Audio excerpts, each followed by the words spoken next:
Here's a live look at Parliament Hill. A cornerstone piece of legislation for the Carney government is facing a potential roadblock in the Senate. The proposed bill would streamline so-called nation-building projects. An amendment aimed at protecting Indigenous rights, however, could delay the progress for months. CBC's Rafi Boujakanyan joins us from our Ottawa Bureau now. So Rafi, let's talk about Bill C5. It's already passed through the House with the support of the Conservatives. But surprisingly now, it's running into some trouble in the Senate. What can you tell us?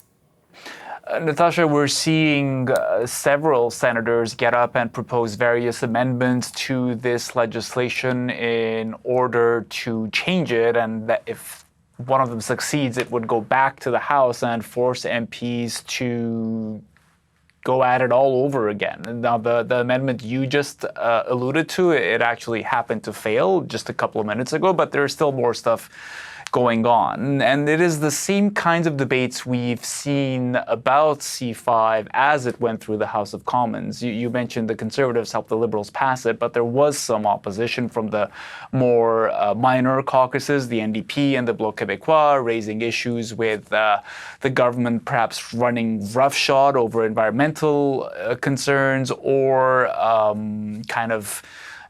skirting its constitutional obligations to consult Indigenous people when it comes to passing major infrastructure projects. C5, of course, is called the One Canadian Economy Act, and it was a major part of Mark Carney's pitch to Canadian voters during the last election campaign. And once he became Prime Minister, it's small surprise that he made it a legislative priority for the Liberals. What it does is it allows Cabinet to say, this major project is in the interest of the country, and therefore we would have the authority to skirt certain laws to make sure it goes through the regulatory process faster. Think, for example, of the Liberals' own environmental protection legislation, the Impact Assessment Act. Well, if a project is deemed to be in the national interest, it would just kind of be hand-waved through the obligation to go through that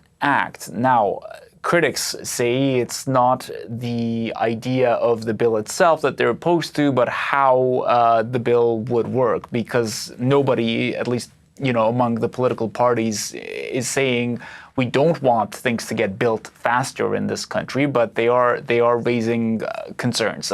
Indigenous nations, including the Assembly of First Nations, have said that they're worried this legislation would give government the excuse to duck its duty to consult with them if major projects were to be built on their territory. So a Mi'kmaq Senator, Paul Prosper, tried passing an amendment that said that government would be obliged to consult and obtain the free and informed consent of First Nations before passing a major project through. And when he got up to present this, he told the Senate that he feels as if the government is using the current trade war with the U.S. as an excuse to just hurriedly pass this legislation without proper study. Have a listen.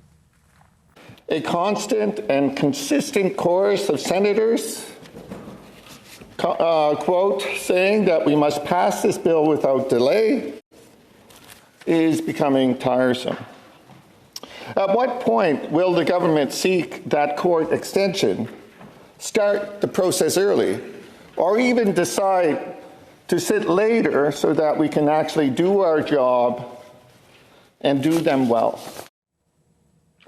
As mentioned, Senator Prosper's amendment got voted down by his peers, but it's not over yet. So how likely is it to pass before tomorrow? Because the Senate will then start its summer recess.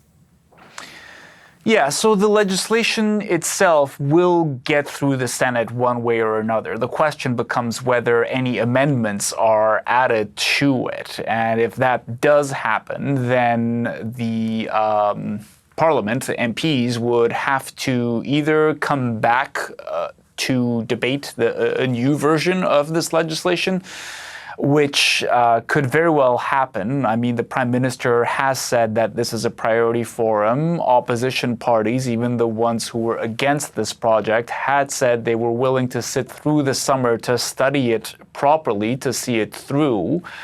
So they could come back for the summer. or this could all get put on the back burner until September when the House does actually resume. CBC's Rafi Boudjikanian in Ottawa. Thank you, Rafi. You're welcome.